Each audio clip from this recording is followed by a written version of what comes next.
de influencia de cada uno. Es una forma Sí, de sí, vivir. sí, sí, sí, sí, ¿no? Y la comunicación persuasiva.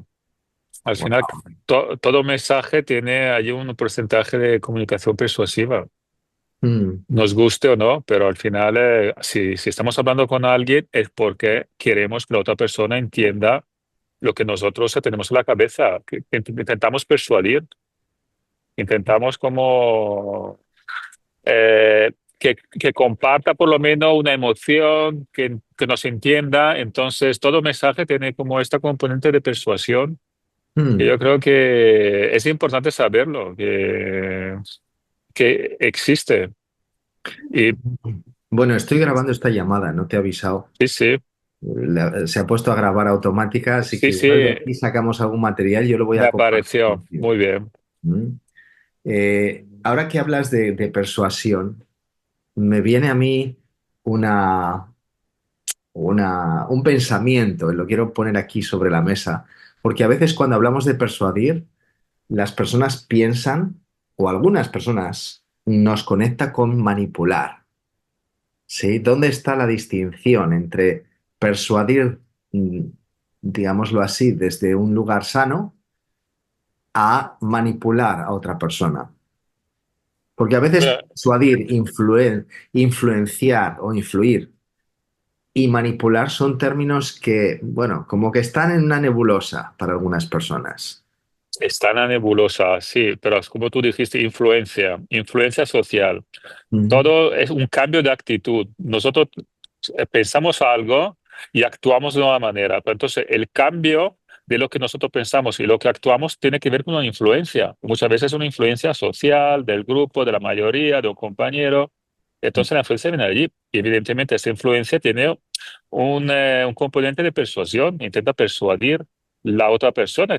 Intenta que cambie de actitud, que la persuasión no es negativa, ¿no? Pero evidentemente tú compartes piso con unos estudiantes y uno no está limpiando los platos, no está fregando los platos, el famoso feed forward, intentas que cambie su comportamiento. Entonces lo persuade para que cambie su comportamiento, su actitud. Su actitud no es la positiva para compartir un piso, entonces intentas que cambie esta actitud. Persuades, Mm. Hasta ahí. seduces con el mensaje. Sí, estoy de acuerdo contigo que hay situaciones en las que queremos influir o queremos que otra persona cambie su comportamiento directamente. No queremos influir, queremos que recoja la ropa o que barra el suelo o si es ese compañero de piso, por ejemplo, de apartamento.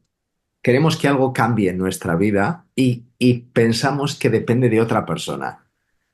Y esto lo Exacto. podemos hacer con una intención positiva o negativa. Quiero decir, podemos hacerlo porque recogiendo el espacio del piso vamos a estar todos más a gusto o pensamos que los demás por lo menos vamos a estar más a gusto. Igual la persona que ha dejado la ropa por ahí tirada lo ve de otra manera. Y también podemos hacer eso, esa comunicación para, para influir de una manera que solo me beneficia a mí. Eh, mm, Claro, es que eso también, pero cada Yo quiero que me mensaje, compre mi producto y me importa un bledo si le sirve o no le sirve a la otra persona mientras me lo compre y pase por caja. Y eso a veces se ve en marketing, por ejemplo, en algunos productos. es que funciona así, el marketing, la publicidad, los anuncios, pero también la política funciona para que hay que persuadir para que me voten. Hay una ruta central y una ruta periférica. Una ruta central de este mensaje, de esta comunicación persuasiva, tiene que ver con la sustancia, es decir, cuáles son las bases de mi partido político, por qué me tienes que votar, por qué hacemos esto, intentamos hacer estas leyes promoviendo esta parte de población. En cambio, después hay una ruta periférica que es la más emocional. Entonces, los famosos carteles allí donde está diciendo hay un problema, tenemos que resolver ese problema, pero que tiene que ver con las emociones, los productos tecnológicos. Apple sabe muy bien esta ruta periférica. Tú no compras un iPhone, sino compras un status quo, una manera diferente de hacer las cosas. Ujú. Entonces, no estás comprando un móvil, un ordenador, no, estás comprando una manera de pensar diferente. Entonces, es una ruta periférica, no tiene que ver con el producto, sino que tiene que ver con lo que te llega allí a nivel emocional, a nivel de sensaciones, por eso que también ponen muchos famosos, famosas en los anuncios para vender un perfume. ¿Qué tiene que ver un perfume con una persona famosa? Nada, porque un perfume tiene que ver con esencia, con flores, con plantas, árboles, madera, pero poner ahí una persona guapa o guapo para que le venda más. Esa es una ruta periférica, no tiene que ver nada con el producto, Ujú. pero te quiere persuadir para que tú compres, para que te sientes como esta persona, para que vives como esta persona. Y entonces, allí la persuasión, evidentemente el marketing lo conoce muy bien, pero es que no solamente el marketing, nosotros también en el trabajo de día a día, en la comunicación que tenemos con nuestros familiares, tiene que ver siempre con esta persuasión, intentando convencer de Mm. alguna forma que un cambio de actitud es importante, intentar persuadir que deberían como comportarse de otra manera. Y no es negativo, es cómo funciona la sociedad. Queremos tener influencia, que queremos influenciar a las personas de manera positiva. Y Simone, ¿cómo distinguimos entonces entre persuasión, Y entendido manipulación. como y manipulación? Porque entiendo que persuasión lo estás viendo desde la perspectiva de influir de manera positiva en el otro. En Claro, el otro y en la vida que compartimos. No, no solo es exacto. acerca del otro, también nos beneficiamos nosotros, las cosas como son. ¿Cómo distinguimos esa persuasión o esa influencia positiva de la manipulación?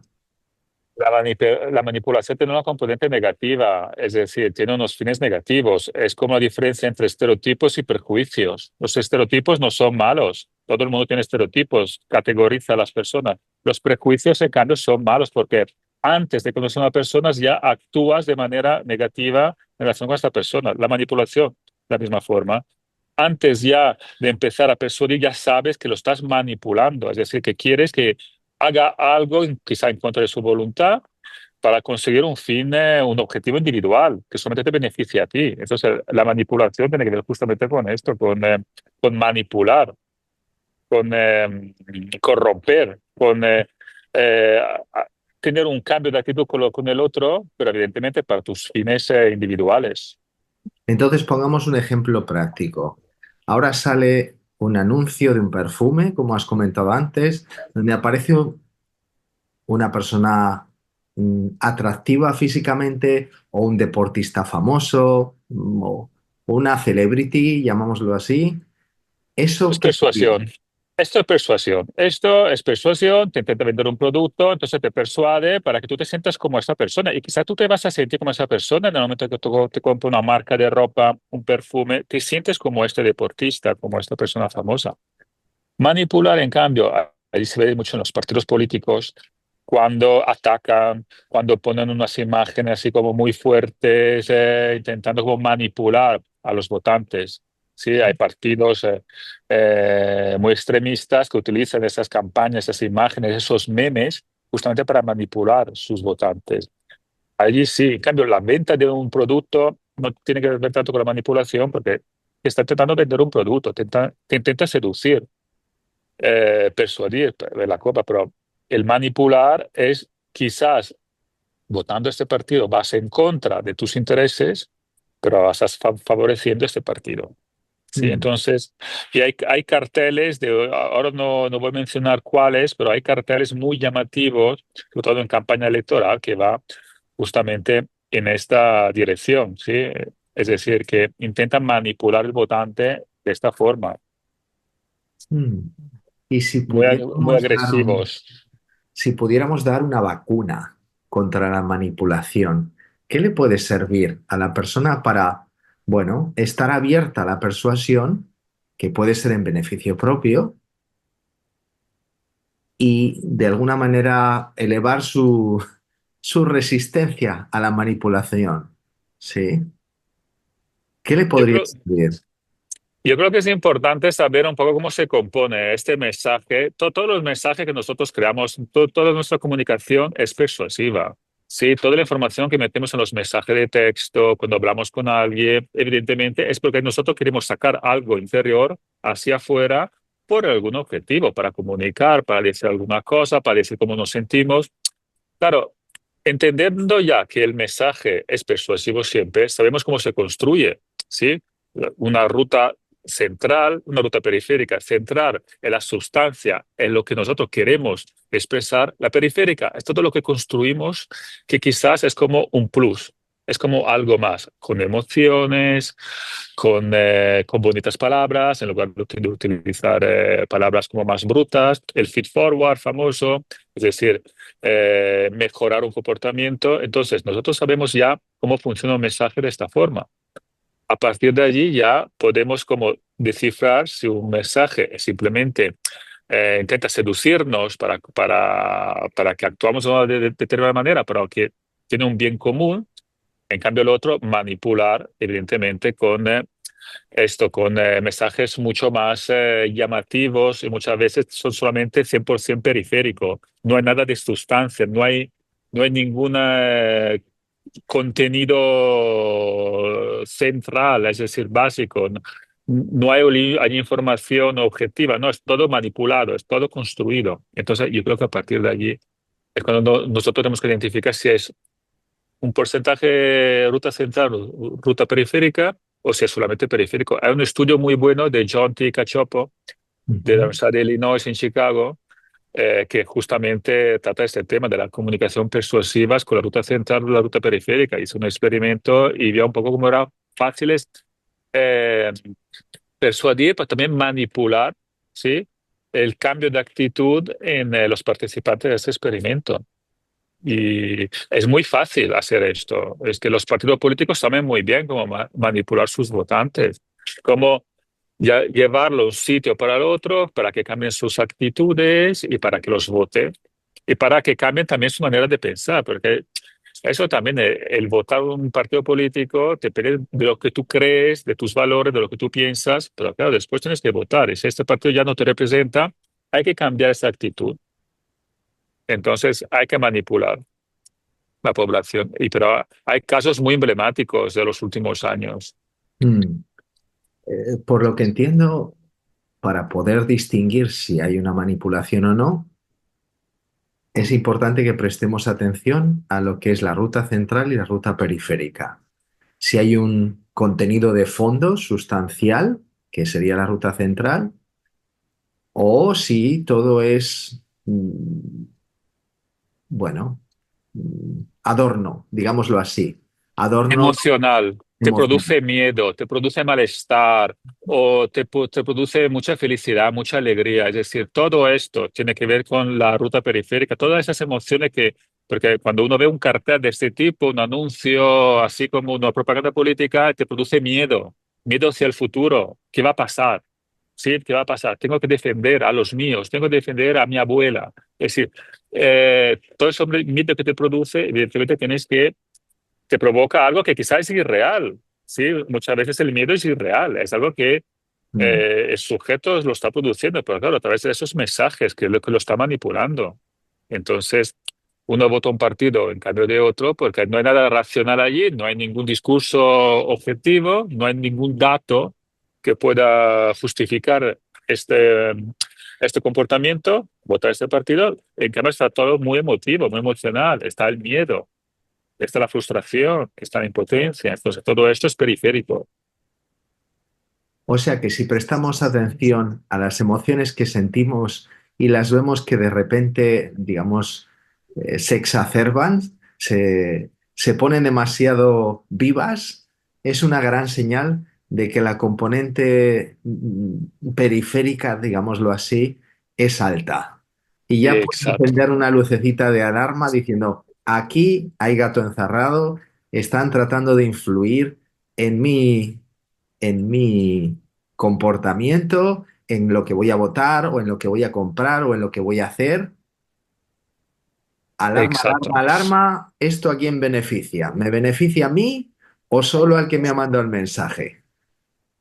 Esa podría ser una pista para las personas que estén viendo este vídeo para tomar conciencia de hasta qué punto las emociones nos llevan a tomar decisiones que a veces no van en nuestro beneficio, que han sido manipuladas usando la palabra en pleno significado para conseguir un beneficio para alguien y quizás nos perjudican. Sí, sí, sí, que totalmente de acuerdo.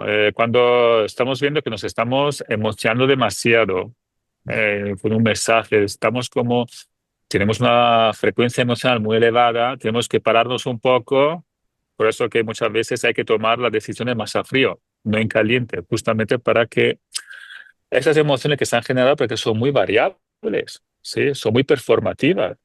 Es decir, que nosotros a lo largo del día probamos diferentes emociones. El miedo que probamos por la mañana quizás se convierte en amor por la tarde. Es decir, que va cambiando. Entonces son performativas porque después también hacen algo en nosotros. Entonces un mensaje, una mala palabra que nos dijo alguien, claro, produce unos efectos en nosotros, nos hace enfadar. Muchas veces actuamos de una manera irracional, que después pensamos, pero ¿cómo pude actuar de esta manera? ¿Cómo pude decir esta cosa? Por las emociones. Son Mm. performativas en ese sentido, entonces, pero van cambiando. Y la verdad que siempre hay que ver que eso son todo muy periféricos. Como van cambiando, no es un dato objetivo muchas veces, no hay allí como algo allí que va a quedar para siempre, es decir,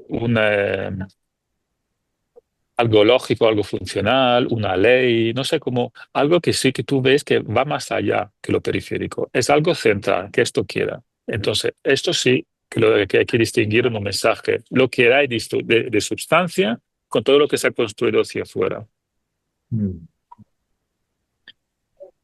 Claro, las emociones es algo que cambia, es algo por lo que transitamos o que transita a través nuestro.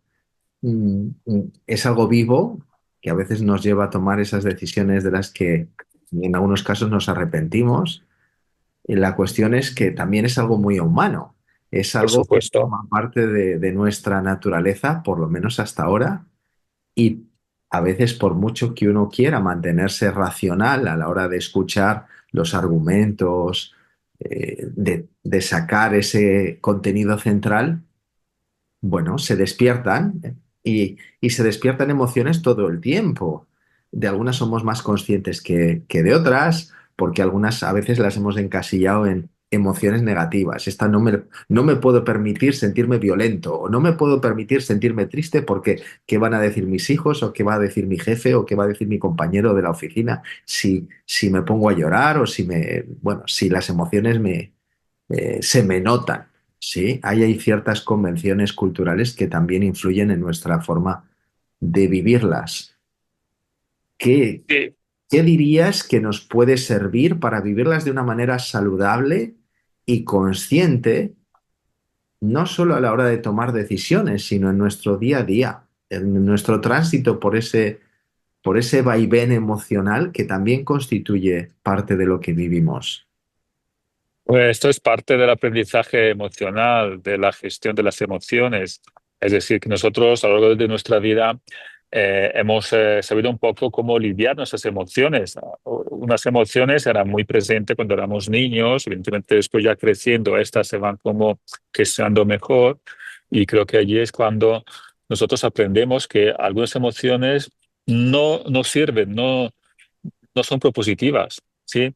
No sirven en la sociedad, porque al final las emociones son todas muy relacionales. Entonces, sabemos que siempre tienen unos efectos en la sociedad, en la relación que tenemos con los demás. Allí por esto que yo creo que es importante que nosotros, en cambio, estamos más enfocados un poco en el mensaje, en lo que hay allí. ¿Cuál es el objetivo de esta conversación? ¿Cuál es el objetivo de esta relación? ¿Cuál es el objetivo de lo que me está diciendo? Más allá de todo lo que me provoca en mí, ¿sí? Que eso es muy subjetivo y muy cambiante, muy performativo, y ya me lo voy a gestionar de mi manera, ¿sí? Pero evidentemente, cuando somos adultos, tenemos que saber qué es lo prioritario, qué es lo central, qué es lo básico y qué es en cambio solamente un ruido, un rumor, algo periférico.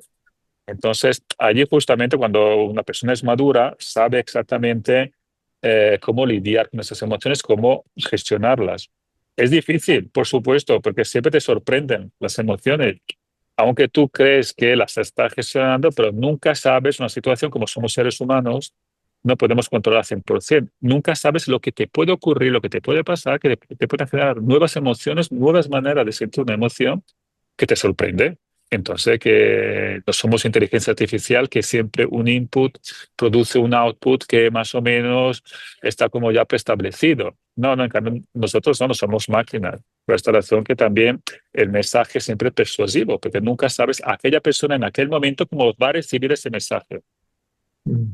El mismo mensaje, la misma persona que lo está dando, pero lo que lo recibe, quizá se ha tomado un café, no se ha tomado un café, está enfadado por otra cosa, tiene algunos problemas, está contento. Entonces, el mismo mensaje va a tener unos efectos muy diferentes y va a producir emociones muy diferentes. Mm. O sea que no hay reglas realmente. Es importante estar cómodos con que es incierto cómo se lo va a tomar la otra persona, cómo nos emocionamos nosotros mismos ante el mismo mensaje, depende de muchos factores, el café, la falta de café, otras cosas que suceden en nuestra vida. Y hay personas que no se llevan muy bien con la incertidumbre, que les gustaría tener eh, una regla básica, ¿no? Cuando sucede A, si siento B, debo prestar atención a C y así estaré calmado y me sentiré seguro. Eso no funciona así en el No mundo. funciona. No, Entonces, no, no. ¿qué es lo que sí funciona? ¿Qué les podemos decir a estas personas que sienten que necesitan seguridad y que esa incertidumbre en torno a cómo se van a sentir o a cómo se sienten otras personas, pues no les agrada? Es que la gente piensa que sí, que hay una solución, hay una píldora, hay algo que te puede ayudar a lidiar con esas emociones. Entonces, como tú dices, hay que seguir unos pasos y esto te va a ayudar. Pero que también, en cambio, hay que estar como más abiertos en el sentido de que hay que dejarnos sorprender, porque al final es como somos parte de esto. El mundo también es que pues, si fuera ya como todo ya preestablecido, será muy aburrido. Será como algo como, ¿para qué entonces levantarnos por la mañana si ya sabemos lo que va a pasar? Sí, porque voy al trabajo, bueno, por el sueldo para mantenerme en vida o por qué voy a tomar un café si ya sé lo que va a pasar en esta vida. No, en cambio, la sorpresa puede ser negativa, pero también puede ser positiva. Entonces, nuestras vidas muchas veces tienen que ver con estas sorpresas, con estas cosas inesperadas que han pasado a lo largo de nuestros años. Entonces, que hemos visto que al final es como, es una componente de sorpresa. Es decir, que no podemos nosotros esperar de comportarnos siempre de la misma manera. Los psicólogos conductistas intentaban explicar el comportamiento humano a través de la conducta. Un ser humano se comporta de esta manera porque evidentemente estamos diseñados para hacer esto. Y no, no siempre es así. No siempre es así. Tenemos una parte biológica, por supuesto, y esto nos acompaña en la historia de la humanidad. Somos siempre lo mismo, tenemos el mismo cuerpo, los mismos órganos, funcionamos de la misma manera a nivel biológico, pero a nivel social, a nivel cultural, cambiamos mucho. Las emociones tienen que ver con esto, con la parte biológica, por supuesto, pero también con la parte social, cómo nos relacionamos, y con la cultura, la parte cultural, es decir, dónde nos encontramos, en qué país estamos viviendo, en qué época. Es decir, todo esto depende un poco de nosotros cómo vamos a, por ejemplo, hay muchas emociones que antes no existían. La resiliencia, la ansiedad, el estrés, son emociones al final, son maneras de muchas veces de no saber o saber cómo enfrentarnos a la vida. ¿Sí? Entonces, el estrés, la ansiedad que nos produce una situación, primero es una emoción negativa. ¿Sí? Es algo que pasa algo, entonces nace en mí ese malestar, esas emociones negativas y yo no sé cómo comportarme. Pero esto hace 50 o 60 años no existía. Había otras emociones, había la melancolía, había la nostalgia, había emociones diferentes. Entonces la gente trataba como dar respuesta al contexto social cultural según esas palabras que al final eran emociones y actuaban de una manera diferente en nuestro cuerpo. Ahora, en cambio, para combatir la ansiedad, la depresión, el estrés, hay píldoras. Hay fármacos que nos ayudan a bajar esto, porque justamente el ser humano quiere soluciones, pero las soluciones no son estas. Mm. Las soluciones son saber cómo se construyen y deconstruyen esas emociones. Me encanta lo que has dicho de prestar atención y de dejarnos sorprender y estar abiertos a las emociones que puedan venir. y a mí me lleva a un lugar de poner nuestra atención fuera y saborear, digámoslo así, desde el punto de vista emocional, qué se está generando en nosotros ante los distintos estímulos, conversaciones, situaciones que vivimos en cada momento. Y, y una cosa que a mí me ha servido mucho es mantener mi atención fuera a pesar de la emoción que estoy sintiendo. Cuando mantenemos esa atención fuera, al menos en mi experiencia, es más fácil separar la emoción de lo que está sucediendo, de esa sustancia del mensaje, de la parte central, digámoslo así, de lo que está sucediendo, que es lo que nuestra parte racional puede procesar y decir, esto tiene sentido, me ayuda, no me ayuda, me beneficia o nos beneficia o a la larga no nos va a beneficiar. Y me viene una pregunta que es, ¿cómo podemos hacer para mantener esa apertura, ese estado de dejarnos sorprender en los momentos en los que quizás emocionalmente estamos interpretando algo de lo que sucede de una manera muy dolorosa? O sea, que es un desafío muy grande, yo qué sé, una pérdida de un ser querido, mm, o alguien que se suicida en nuestro entorno, quizás no es un familiar, pero es alguien a quien conocimos y nos impacta y emocionalmente el nivel emocional, el nivel de intensidad es abrumador, que creo que muchos de nosotros hemos pasado por experiencias así. ¿Cómo podemos en esos momentos seguir manteniéndonos abiertos e interpretar la situación de una manera que nos sirva?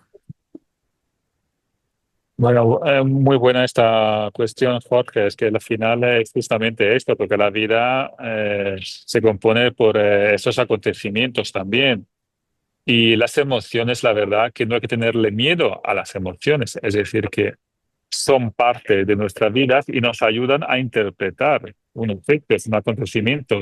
Nos dan explicaciones muchas veces, aunque nos parece que no son racionales, pero las emociones nos ayudan a interpretar. Si algo nos importa, si algo nos toca, evidentemente, nos va a tocar a nosotros, nos vamos a sentir emociones muy intensas, muy fuertes. El caso contrario sería la indiferencia. Nadie quiere una vida indiferente, sin emociones, que sea neutral, que sea siempre igual, al mismo nivel. No, yo creo que nadie pide esto. Entonces, todo el mundo tiene miedo a esas emociones, por supuesto. Sí, es como un subir y bajar constantemente, pero es lo que también nos da como explicación de lo que estamos viviendo, de lo que nos está pasando. Sí, hay pérdidas, pero también hay nuevos encuentros.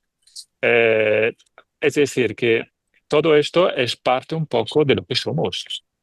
Y allí creo que es fundamental, es como no hay que tenerle miedo a estas emociones, hay que estar como muy abiertos, evidentemente. Como tú dijiste, el ejemplo de ver hacia afuera, ¿sí? De lo que pasa fuera de ti, no solamente en ti, el torbellino de emociones, de todas esas cosas que pasan en alguna parte de nuestro cuerpo, pero muchas veces, claro, hay que vernos un poco en tercera persona desde afuera, lo que nos está pasando en relación con los demás. Y creo que ahí es como fundamental para ver la importancia de esas emociones, tanto negativas como positivas. Y es difícil, pero es un aprendizaje. Por eso se habla mucho de aprendizaje emocional, gestión emocional, incluso la inteligencia emotiva. Es parte de esto, es parte de este recorrido de cómo aprender a vivir con emociones. Bueno, Simone, yo siempre te he considerado una persona con una inteligencia emocional súper elevada, por experiencias comunes que hemos compartido en Yachai, cómo te tomabas todas esas situaciones a veces muy desafiantes que vivíamos. Eh, ¿Cuál es el secreto?